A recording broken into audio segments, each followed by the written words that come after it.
एक तू सच्चा तेरा नाम सच्चा अनंत अध्याय 13 पृष्ठ 198। सतपुरुष बाबा फुलसंदे वाले कहते हैं, हे मेरे शिष्यों, जिस गांव से तुम मेरे पास आए हो उस गांव के ग्राम देवता ही तुम्हारे रूप में मेरे पास आए हैं। तुम ही अगर मोह के अंधकार में डूब गए तो इस जगत में धर्म का उजाला कौन करेगा। कोई तीर्थ में जावे, कोई पढ़े नमाज आराधना, परमेश्वर दिन रात मेरे दिल में तेरा चांदना।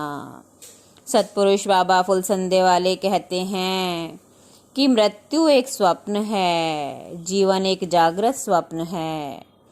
ये जगत, ये सब, ये हम और तुम उस सृष्टा का एक स्वप्न और विचार मात्र हैं।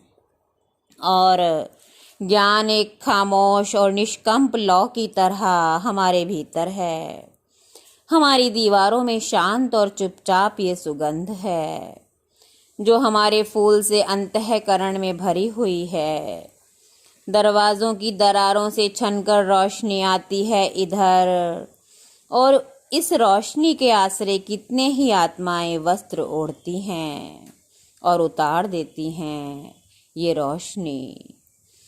रोशनी जो आकाशीय गुंबदों और मेहराबों की जालियों से छन छन कर जगत की तरफ आती है, और देह रहित आत्माएं दूसरी आत्माओं को जिस्मों के वस्त्र ओढ़ाते वक्त और उन्हें दुनिया की तरफ भेजते वक्त पवित्र मंत्र पढ़ती हैं और उस आकाशीय प्रकाश में अपने निर्मल नेत्रों को खोलती और बंद करती हैं।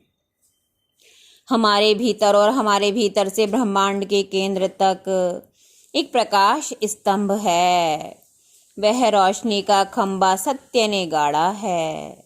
उससे टकराकर अंधकार और मृत्यु तक खत्म होते हैं। हृदय की खामोश शांत घाटी में जहाँ दिव्य प्रेम के संगीत की लहरियाँ तैरती तैरती आती हैं, संत उसे जानता है।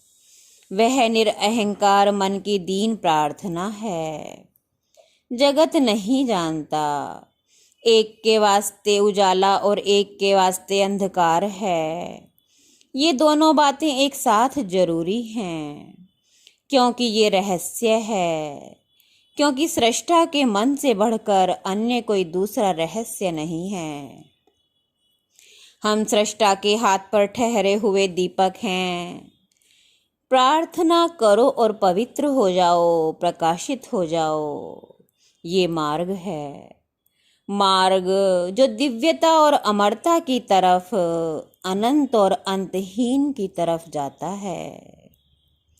कुछ आत्माओं पर प्रकाश और कुछ आत्माओं पर अंधकार, पर जो प्रकाशित हैं और प्रकाश तले आवे वो और अधिक प्रकाशित होगा। जो अंधकार में हैं उनका अंधकार प्रकाश तले आते ही लोप हो जाएगा। जो संत के शब्द को समझता है वो आत्मा मुक्त और ज्ञान के ताज को अपने मस्तक पर धारण करता है। वह इस प्रकार समर्थ हो जाता है जैसे ईश्वर के दूत।